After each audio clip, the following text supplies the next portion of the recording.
to start this new series. When you do a podcast, you will have guests. One guest, two guests. Today is one only now.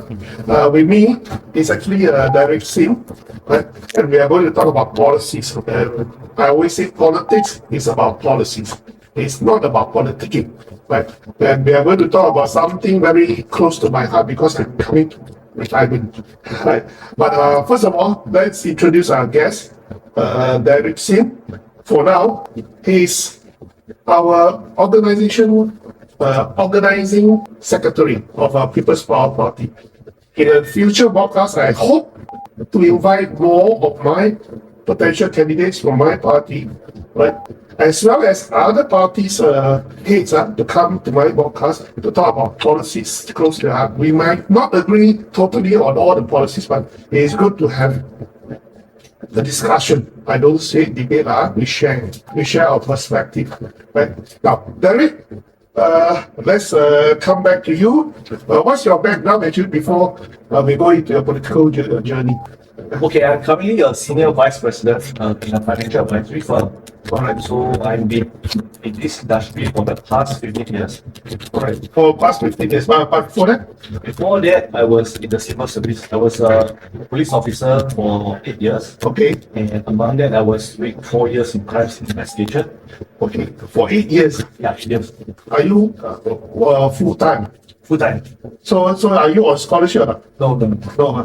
Then then after that, straight into this line. Yeah, after that I joined HSBC, okay, for about 1 year plus. Okay, but in between I also do external educator in schools. So during like after exam period, right? So usually a teacher will go for marking all this. So they will engage external educator like us will come in. So I teach like wealth advisory, like financial literacy, rocket science. Rocket science. Well, next time can introduce me and go and teach them tea culture.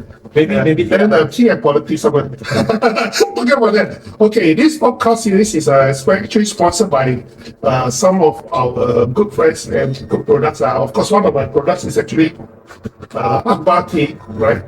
Please support me, Akbar Tea SG, and this Shopee, right, and Lazada, and it's Ceylon Tea.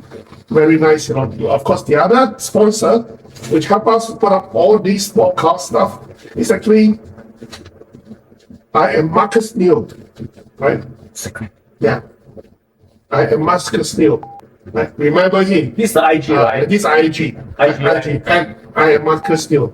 He got a podcast of himself. You can go and find out what he do, what he does, right? And of course, the mushroom. Oh yeah. So other than that, I was now I'm looking to venture into farming because since young I'm passionate about planting and farming. So You're a boy. No.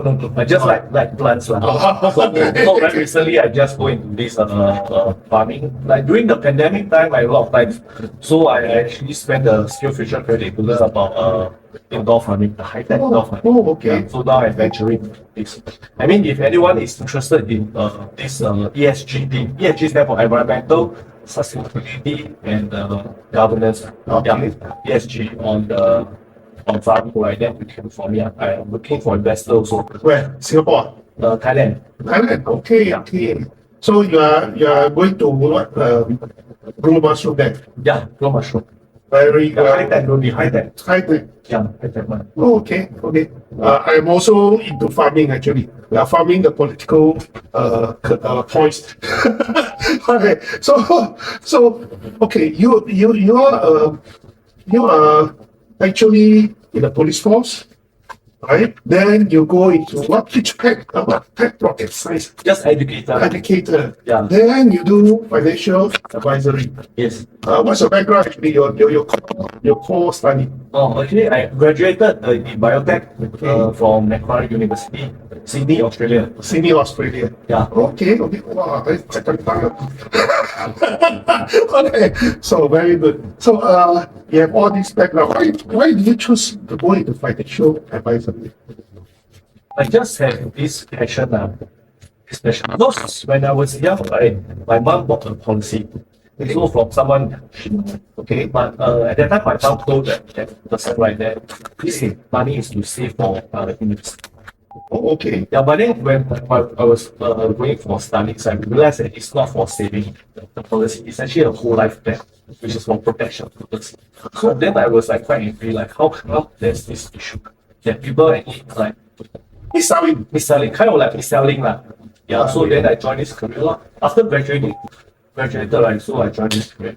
Yeah. Okay. So you go for a police full-time police force. Yeah, full time. But not the NS one. No. Then you go and study. Yeah. And then you come and do FA.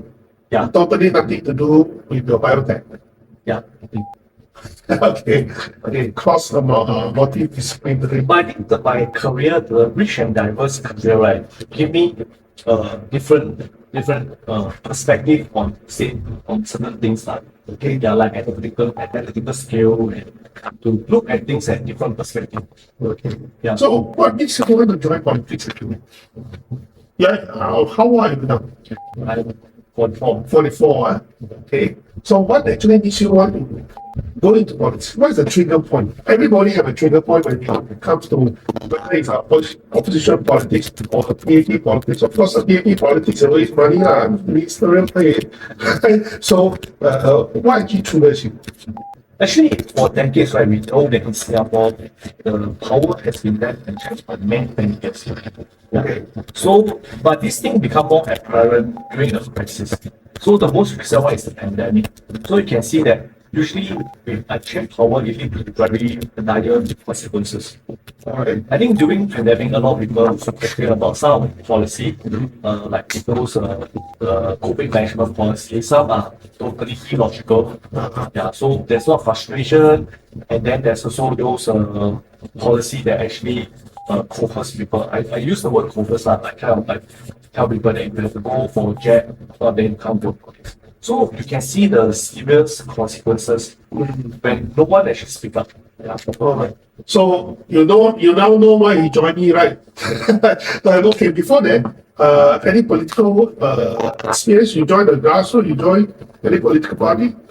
Okay, before I joined you, I joined PSP for a short period. Then basically just as volunteer to walk about this focus center. Or in the West Coast? West Coast, yeah. Where do you stay? Tampines. That's right, Tampines. Tampines, I remember, because Seng is coming into Tampines and he'll stay in Tampines, of course. He will come to Tampines, right, to join a party that is going to contest Tampines, right? So, okay. So, what are your profession is FA, of course. Just now you were talking about your mom, right? Miss Salim. And why do you think it's necessary to be a professional FA to do all this? Right? Is there a reason that you see some policy gaps? Okay, CPF is very good, right? My passion is on wealth planning, Wealth planning. wealth advisory. So when we talk about wealth advisory, right, most people think about like insurance. But actually, there's three parts.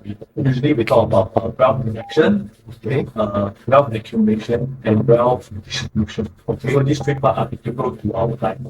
So of course, one of the biggest part that we talk about is on the wealth accumulation. Okay. Yeah. So in Singapore, I'm always doing like retirement planning, wealth advisory, right? So of course, I do see there's some good points about CPF. CPF is a very good public scheme for my opinion. Yeah. But of course, there's some gap that I see from a bigger perspective. That what are the gap that is giving that causing some issue?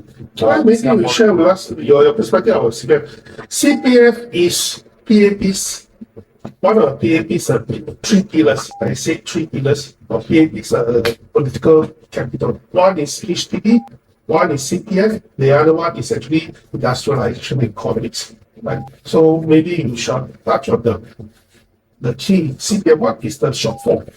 Okay, so if you realize, right, CPF scheme is a fully 100% contributory scheme. Okay, which means that if you work, right, then you have CPF. If you don't work, then you don't have. Okay, but that leaves out some group of people in the society. For example, homemaker.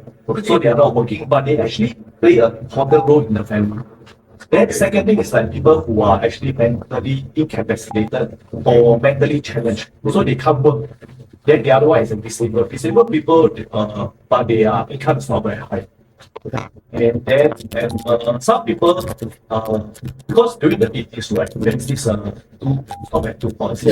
So 70s. On 70s. Okay. So, 80s, they actually take it off. okay, so what happened is that we see family becoming very small. So some of them I see is that they are forced out of work because they have to take care of the elderly. Yeah. So during their Caretaker. years, yeah, caretaker. So they can work, but they cannot work because they have to take care because family is small. Yeah. So then actually for a few years their earnings are actually don't have. So they don't contribute to CPF. So that actually make there's some kind of shortfall. Okay. Yeah. Yeah. So this is gap number one. But how would you actually get number two? Okay, so if we talk about this contributory system, right? If you talk about developed country like, for example, Japan and Australia, they have two schemes. So they have a contributory scheme. They also have a non-contributory scheme. Really? Japan those two. Yeah. Okay. Yeah. So why is essential? Because there will be someone falling through the gap, and with this non-contributory scheme, right, they actually have a safety net for everyone. Welfare scheme, populist. The people will come and talk about the populist. Yeah, but we can say it's populist, but I think all we have to recognize there is this issue in the society, and how are we going to solve it? So this, if we have an extra safety net, it will help everyone to retire better. Alright. Okay. So the gap number two just now with us, right, is on this, I think most people have insufficient saving. Okay. Okay, so for example, right, one of the statistics, do you have the statistic? Let me see. Insufficiency. Yeah, we do have a statistic. Okay, so I have the statistic over here. So, with people contributing to CPF. Yeah, now we are talking about active member. Yeah, active members. I remember in the just this year report, they actually I think Strict Stamp report that more than 50% of the CPF active member did not hit the full retirement sum. More than 50%. Yes. And then in 2019, there's this NCMP called Professor or Dr. Walter. He asked about this also. He asked about what is the average Singaporean getting their CPF payout after they turn 65. So the answer is that there's 74% of the CPF member getting less than 500 monthly. Less than 500. Okay. So I think that's quite severe. And they also break down the figure. So I think there's quite more than 100,000 that is getting 450 on average per month. Now, that's why I was saying EAP always takes pride in CPF because this is one of the biggest political battle, right? And then we have a situation right now that more than 70% of people having less than $500 paid out in CPF for their retirement. Can you survive with that? I think it's quite bad because which means that this scheme right actually work for the minority, like 26%. Because we are talking about 74% actually getting less than 500 or around 500. Okay. Then they also break down the amount they are getting. So can you imagine, let's say 2% getting like 1,000 a month, surviving 1,500, 500. Okay. So I always think that CPF should not be the core retirement plan for everyone. It should be a supplementary plan for us. I'm quite puzzled. In the past, before 1985, the contribution rate for CPF was 25%, 25%. Means employer, all pay 25%. It's 50%. And we still ended up with so many people from that era without sufficient retirement. What went wrong? I think one of the issue that I see very common is the property price. Property prices. Public property prices. Okay. Of course, there are a huge group of people who like the housing policy as well. So we can't say that it's not good. Yeah. And I'm not an expert in property, so maybe you can talk about this verbally. I always say this, in the past, before 1985, I think, you cannot use CPF to buy HDB. Okay? Right? You cannot use CPF to buy HDB. It's only after Go took on the KB. He wants to go for asset enhancement scheme. Right? Selling HDBs and all that. And to include the land price in HDB. And that way, where will the people have money? So they touch on the CPF. They allow people to use CPF to buy properties, and that actually starts all the problems. And when they say that your assets, your HDB will always go up in prices, everyone sell them. In the 1990s, we were what SIRS and all that, the Kimi report, everyone is back, even the family members all went back. They buy and sell, thinking that they can earn money from it, but in the end, what they end up doing is more mortgage.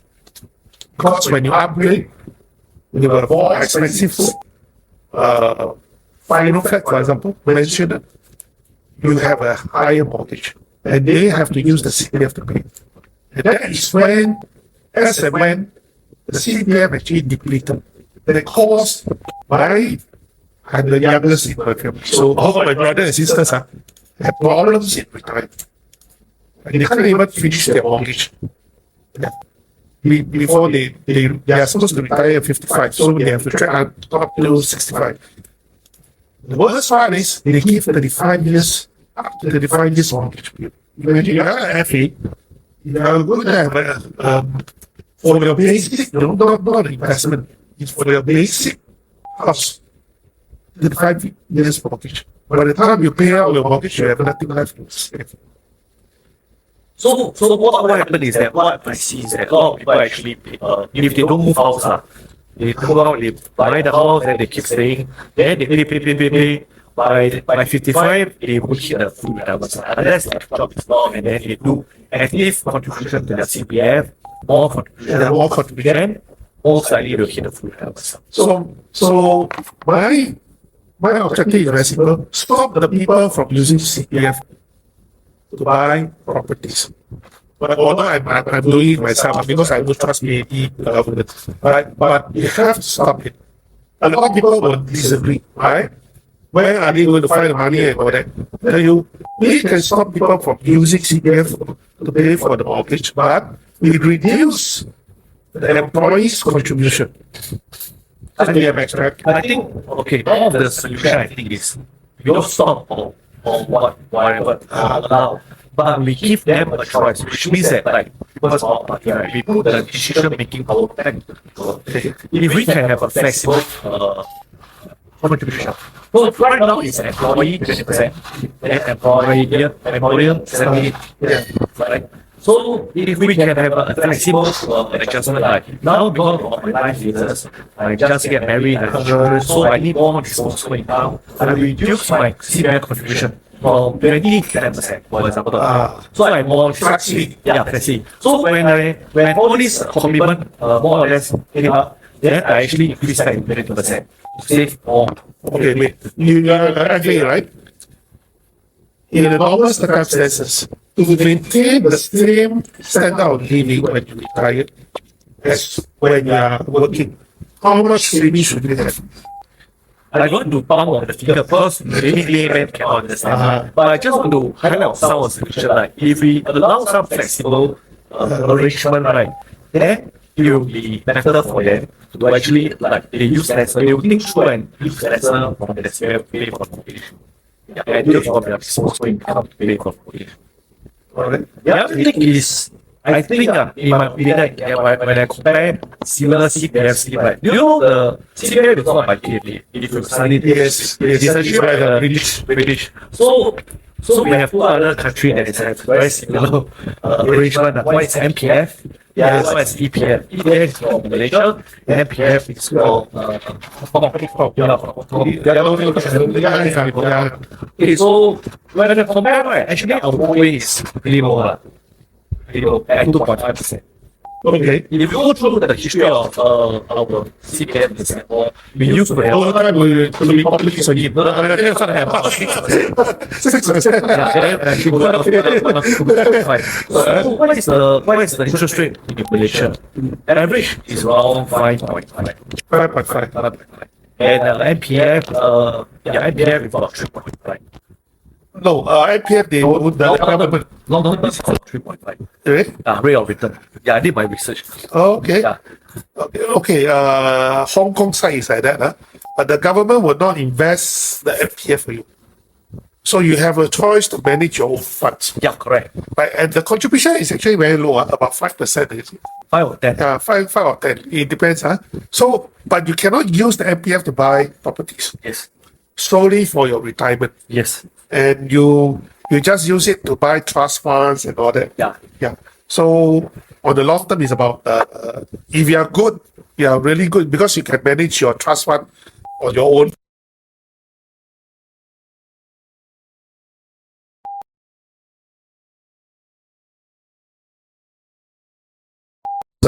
Those are deep one, deep fund, the stable fund.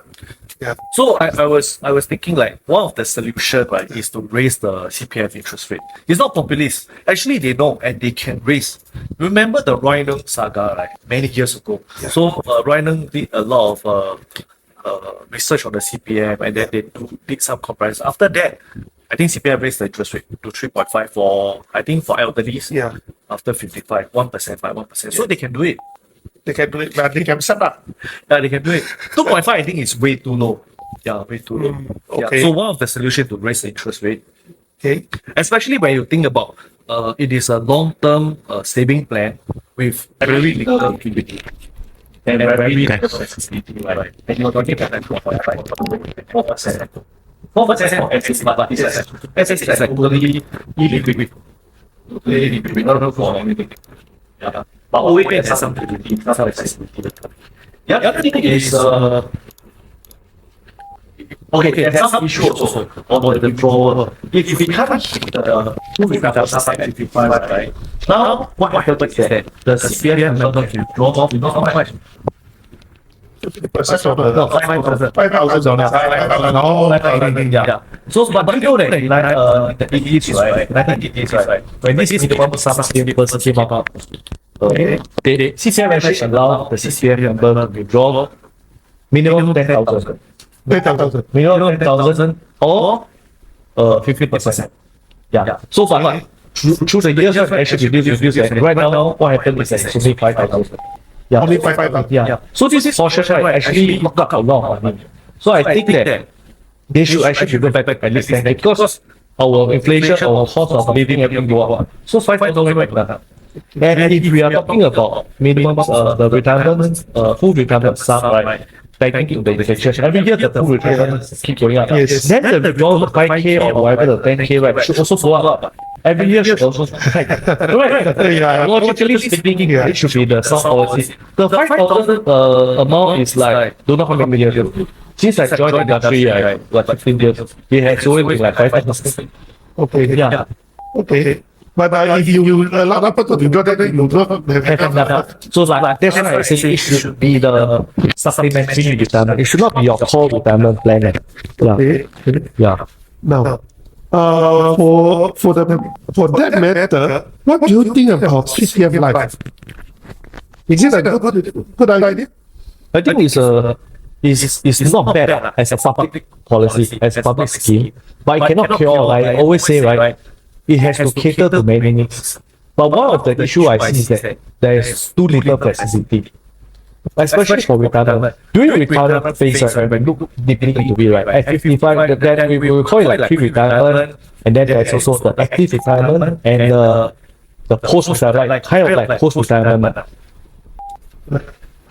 Okay. Not loud enough. Not like enough.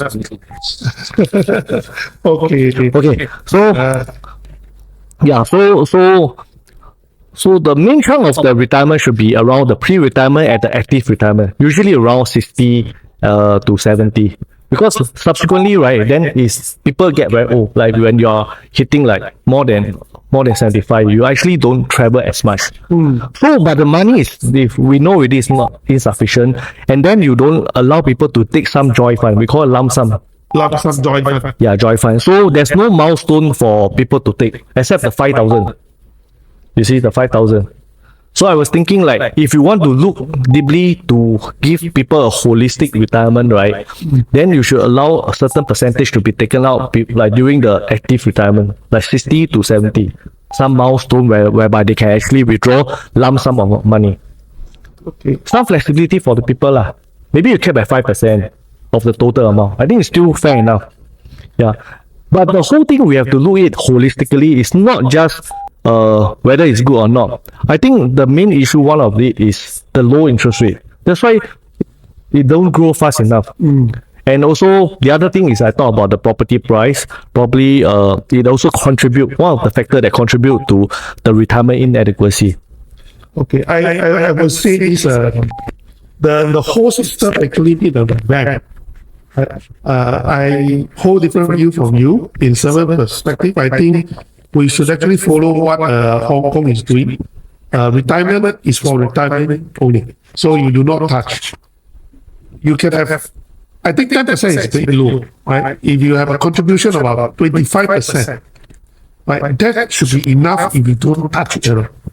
So we now have 37%. So the 10%, 12%, you just let people to use it for all their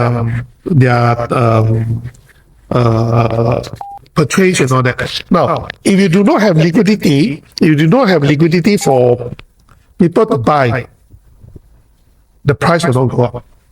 Very simple. This is just economics. You don't put cash into the market, the price will not, the asset inflation will not go up as much as you want to. But of course, for those who are thinking that, wow, you want to throw an investment, HDB is a home, it's not your investment asset. I always say this, and people do not understand. People are still buying $1 million resale flat. I think that is crazy. That is actually crazy. Like, not for HDB. Maybe it's the second house that you have, right? And for passive income, right? If you are a middle upper income group, you want to buy a second investment. I do not think additional stamp duty should be applied, at least for the first investment property. The second one, maybe you can apply, because if we are going to say CPF is not enough for your retirement and people have to plan for passive income, then allow them to buy a second property. Since populations keep growing like that, there will always a rental income. So why would you discourage the middle income people from investing in a second property for passive income? That is very important. Actually, a lot of people depend on the passive income for retirement, not their CPF. Yeah, right. Yeah, right. So recently there's an article, right? They talk about now a lot of retirees, what they do is that they rent out their HDB, then they go rent a place in JB, Johor, yeah. So that's how it is lah. But that's sad lah. This is our country, and we have to 找老会 JB and live and rent our flat to our foreigners to stay. That is not supposed to be the case. But I think that's a logical progression and logical way lah for most people. The quality of life over there is better ma. Correct. Okay, let's say I rent out maybe 3K for my house, right? Over there easily is 9K, more than 9K. Okay. Yeah, so the quality of life is much better ma. Okay. So what other plans do you have for retirement planning, financing policies that you want to add? Okay. I think first of all, we have to adjust the mindset lah. CPF should not be the core retirement scheme for yourself. Okay. Number one reason is because, right, I personally think, right, that there is always the risk of policy change. Like the most recent one is the closure of the special account. So we run the risk. So without much certainty, right, then we cannot really plan ahead for our retirement, because retirement we want something certain. Let's say I want a milestone of like at age 56 I want some money for traveling, and at age 60 I want some money, but CPF they can change anytime. So that's why that cannot be the core plan. CPF should always be like your supplementary plan, and then you should have your own core planning. Yeah, so it cannot be a cure-all lah. Second is that I think CPF interest rate is too low lah. I think government can do better. Yeah. How to do better is not, of course, not to raise the tax or whatever, but to see whether there's any excessive spending in any other ministry, and then we try to cut down lor. If every ministry you cut by 2 or 3%, cut, then there's more already ma. Yeah. You see, we are very poor in funding. We need more. We actually need more funds. We have to do this. Not even a proper good mic to do all this. So I have actually put up my Payla. All right. This, of course, a special bank account set aside for political donation. Now, people ask me why I use my own bank account. First of all, this bank account I have not used for a very long time. It's dormant. So it's just nice to collect donation. For a political party to open a bank account, it is very late. It takes months, especially you want to open an additional bank account for political donation. By the time we open, I think game over already, election over already. So please, at the moment, only Payla. I will try to transfer into Pay Now later. It's easier for people. So if you want to support us, please donate. Right? It is legitimate. Nobody will. What? Oh, okay. The Payla. I did a very special Payla for everyone. Using some skills. Okay. It's on my Facebook, but this is the Payla. Wait, let me see. You see my Payla? Yeah. Okay, this one. GMS PPP, right? Payla, right? But This one is on your face. on my Facebook page. I'm going to put on my People's Power page, party page also after approval. Now, but don't donate too much. You will create trouble for me. So I'm not supposed to get more than 5,000 anonymous donation for the one individual in working year, right? So if you want to donate more than that, 20,000 are welcome, but you have to give me your particulars. I have to report. This is all the obstacle that PAP have put on, the rules, right? We have to follow, right? Of course, you can buy my tea. I don't need to. You buy 5,000 worth of tea, never mind. Bosala one. But let me know what you want. Or the mushroom. Mushroom, huh? Okay. So, there is one thing. Right. The second thing is we need volunteers. We really need volunteers in the coming election, right? We are doing all this because we want people to know us, what are policy ideas, to have a better idea who you will be voting for, especially for Tampines residents, right? He's a Tampines resident, right? Hopefully you can be a MP, right, in the coming election, right? I will be introducing many more candidates in the coming weeks. But we need the funding. Someone actually messaged me, how much do I need? My not as much as possible. No, I'm very realistic. For a campaign for 8%, right? Or even 15%, up to 15%. The total expenditure, not including those what do you call deposit, it will cost about $200,000.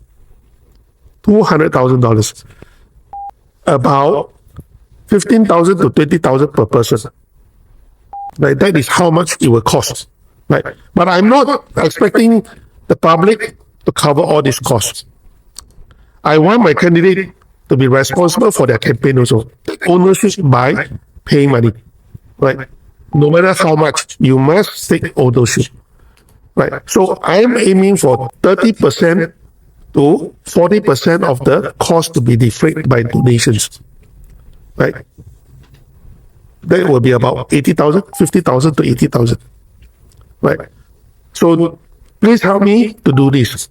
We have to stop PAP from this population explosion direction they are going.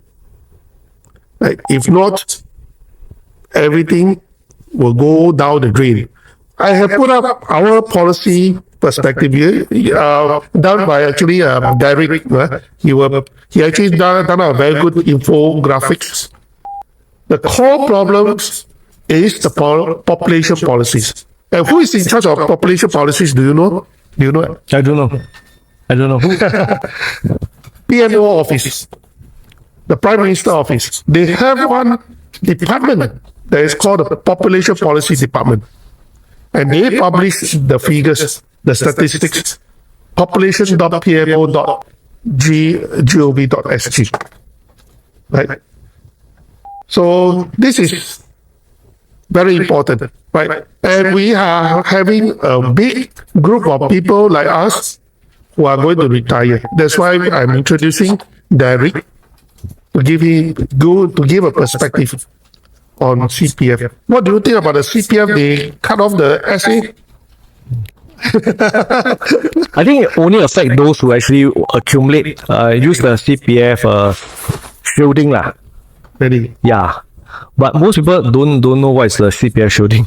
But if you are still working, like if you are 55 years old and above, you're still Okay. working, right? Yeah. You're still contributing, right? For another 10 years, you still got money to go into SA, right? All go to RA now. Last time is go to SA and Yeah, correct, right? correct. Yeah, All go to RA. yeah. All RA, and then you still have OA ma. Yeah. For those who still need to pay their housing, right? They still Yeah. contribute to the OA. Yeah. So just the RA become the SA become the RA law. Got to close the SA thing. Okay. So when the RA turn into a CPF life, is it correct for me to say whatever interest that is earned from your 65 years old onwards doesn't belong to you? Yes. This one you can find from the CPF website. Okay, there's a few myths that I don't know who perpetuate the myth, right? So first of all, a lot of people think that CPF payout amount is guaranteed. It's not guaranteed. Actually, I put we'll put this one on the YouTube, and then I will put the link from CPF board. So CPF say the payout is guaranteed. Okay? But the payout amount is non-guaranteed. You know the difference? I don't know the difference. Wait, you caught me there. What is guaranteed? The payout is guaranteed, but the payout amount is not guaranteed. Yeah. So the payout amount is estimated. So which means if I say you are going to, for example, you are going to get 1,000 per month, you may not get 1,000. You may get maybe 1,000, slightly higher, more than 1,000, or maybe lower than 1,000. Why is there such a discrepancy? Because of course, one of the improvement, if you ask me, right, is that I hope that CPF can give a basic guarantee amount, okay, for this CPF life scheme, because right now it's 100% non-guaranteed. Yeah, so of course, the reason is if they want to guarantee it, then they have to put more. The CPF member have to put more money into this pool to get more. Yeah, if you want a guaranteed component. Okay. At this moment, CPF doesn't publish how they actually calculate your payout. Yeah. It's all opaque. Suka, limit what It's not exactly opaque lah. So you can actually go into your SingPass, use your SingPass, go in and then type your NRIC, because they don't want everyone to see how the calculation. In the past, there's this CPF estimator. Then you can just type the amount, then you can see how much. But now they remove the graph or the chart already. So you have to just go in and then type your own situation, your own scenario. Then you see your own scenario. You cannot see like last time in the past is like open you can put like maybe I have 200k in CPF, how much I'll get, 300k in CPF, how much I'll get, like that lah. Then if I pass away, how much bequest my family will get, all this. based on different plan, because there's a basic and the standard plan ma. So last time they are more transparent, now Yeah. it's moving. So this one I don't know. This one we have to go down to the parliament and we ask the minister of manpower, why is that so? Why you don't want the public to researcher, politician like us to actually do research and talk about it. Okay, now if that is the case, what is the mechanics, the mathematics behind it? Does this actually show? Actually, the basic thing is on the pool to pool size. Let's say 1970s people, the cohort, if more and more people pass away, right, then the remaining people will get more and more pay. So that's why it's estimated. But if the 1970 cohort keep living longer and longer, then eventually the payout will get lesser. Okay. Yeah, because it's actually from the pool ma. And the pool also must actually have sufficient projected return from the pool, because they take the money to do for some investment to get some return. So with the return, right, that's why the interest doesn't actually go back to the bequest. They actually go back to the pool. I see. Yeah. Wow, so it's a very complicated system. It is more complicated like the annuity. It use the principle of annuity. So for most annuity, it work in similar way. Just that it's not transparent. Yeah, but most of annuity, okay, private annuity is a bit more transparent, as in they actually show the certain portion of guaranteed and non-guaranteed. And if let's say you pass away, at which age, how much you get. But over here is like you don't know ma. Okay. You don't know. Yeah, you have to do the estimator lah. But even the estimator is just an estimated amount. Yeah. Okay. For private annuity, there's more or less is over there. The figure, because they give you the illustration ma. But CPF, like I say, right, doesn't force you that you die must go on CPF life. If you have a good private annuity plan, you can actually tell CPF. So this part, I think they did a good job lah. Yeah, so you can tell CPF, you see, I have a private annuity, I have a few annuity plan. I want to take out all my CPF because I have enough to retire from these annuity plans. Yeah. Actually, I can do my annuity one. Cannot. You must. Yeah, I just ran out my HDB, fully paid. Then I go in, that's an annuity one. That's actually my annuity. Right? Why can't I take up some? I don't need my CPF. You want $3,000? It's more than enough for me and my wife, right? Then I can just pay $500 go and rent a small place in JB. But what you say is good, because we can suggest lah. Let's say you are in the parliament, you can put out a motion to do that. Yeah, because as long as you can show a plan that you can retire, I think. But right now it's not accepted. It's not accepted. It's not accepted. You must have a like proper annuity plan. Yeah, proper annuity plan. Then you can tell CPF board that you can replace it. Oh, Yeah. So I am so rich, I cannot enjoy my retirement. I got a big bundle of money. If I got a big part of money in CPF, I want every month like begging and that. Give me money. Then I got my passive income also. But a lot of people, I think there are some people who do not need the CPF money. They are passive income. They are high income earners. They invest properly.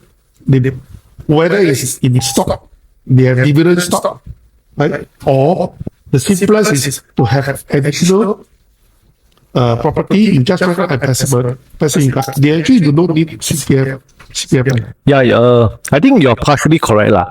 So one of the things is that CPF actually is skewed towards those who are high income earner. So those who actually their wages are stagnating or not growing fast enough, actually they actually suffer under CPF scheme because they are forever not meeting the full retirement sum.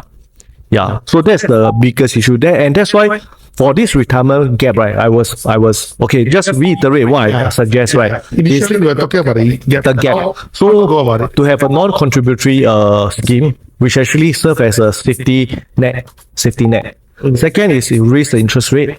Third, do more awareness on financial literacy. This part, I think, through the years, right, from since I joined the career 15 years ago, I see that there's some improvement, which is good. The MAS is doing well. They are doing the money sense, but I think they can do more and do better, like having like more roadshow in HDB or this area. Yeah. Okay. Because if you raise the financial literacy, most people are not very aware about CPF scheme, about how things work, about investment, the available alternative, how they invest the CPF.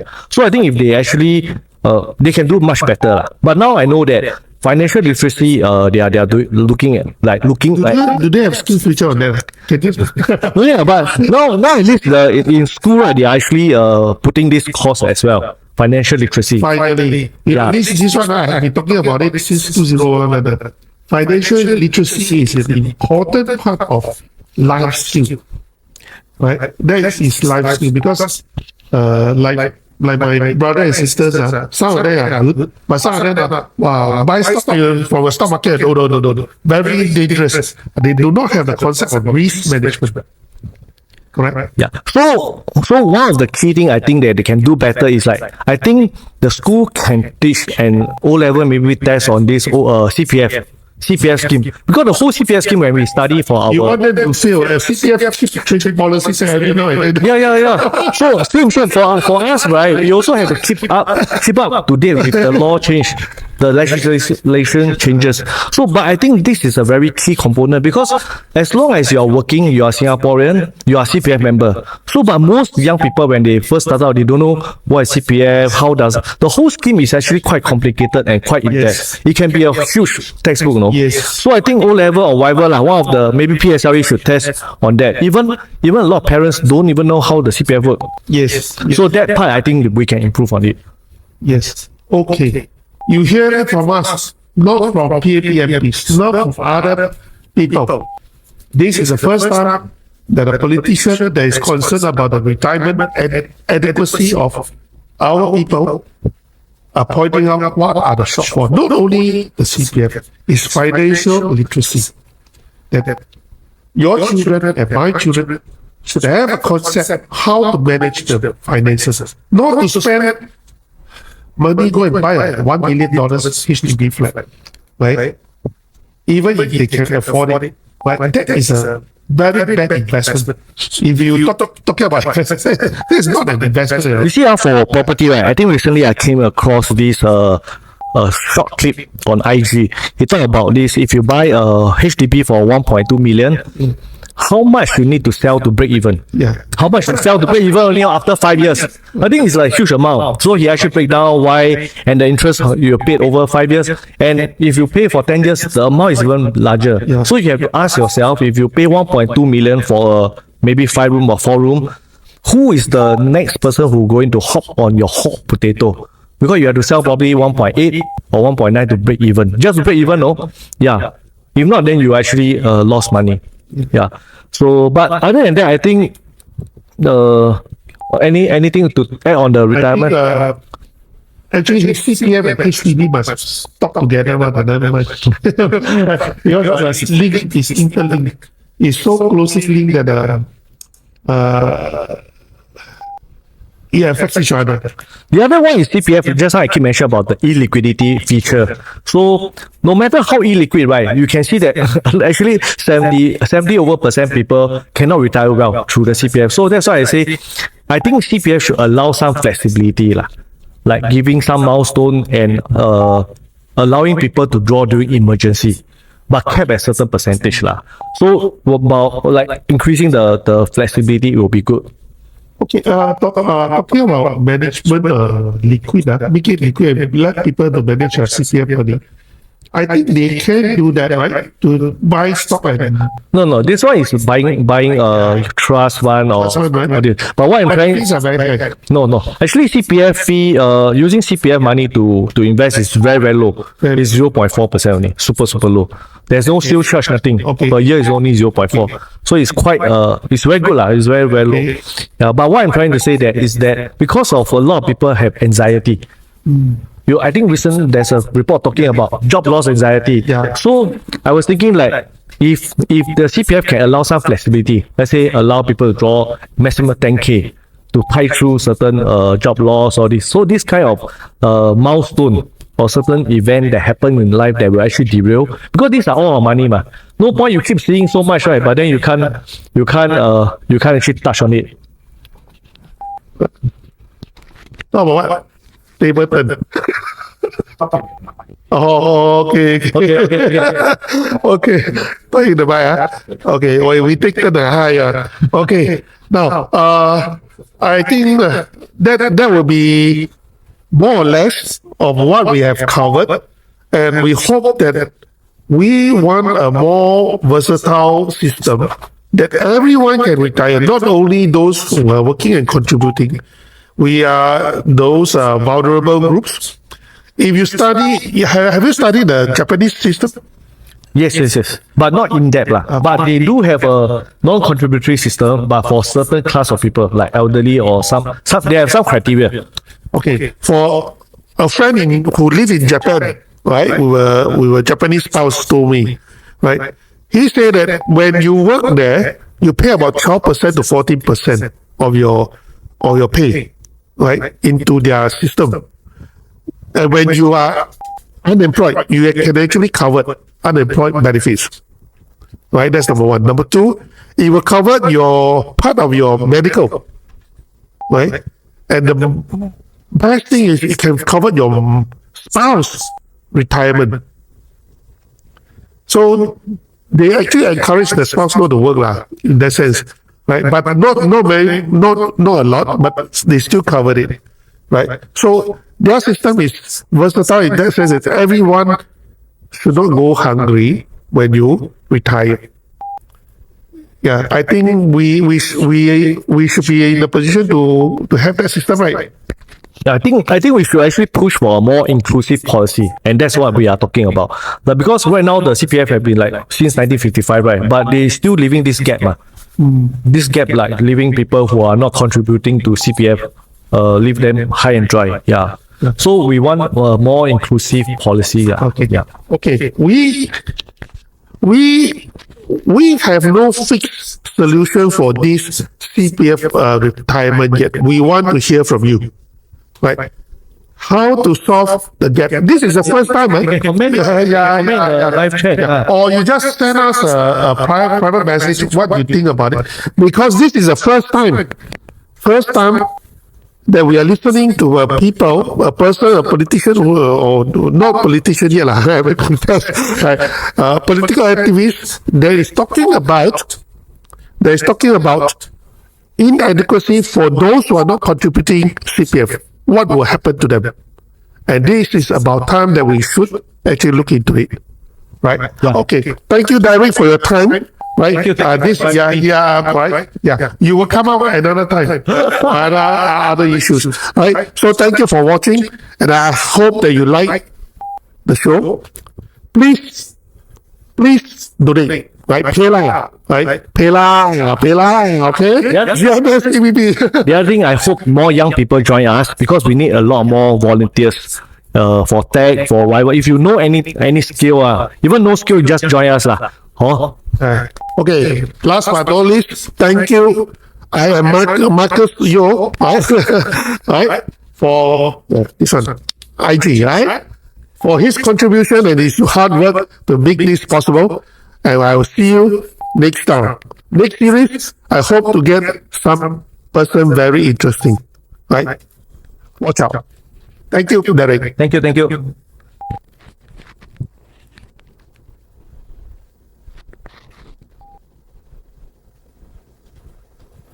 Stop already.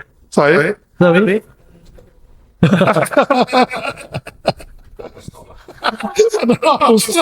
Hello. Okay.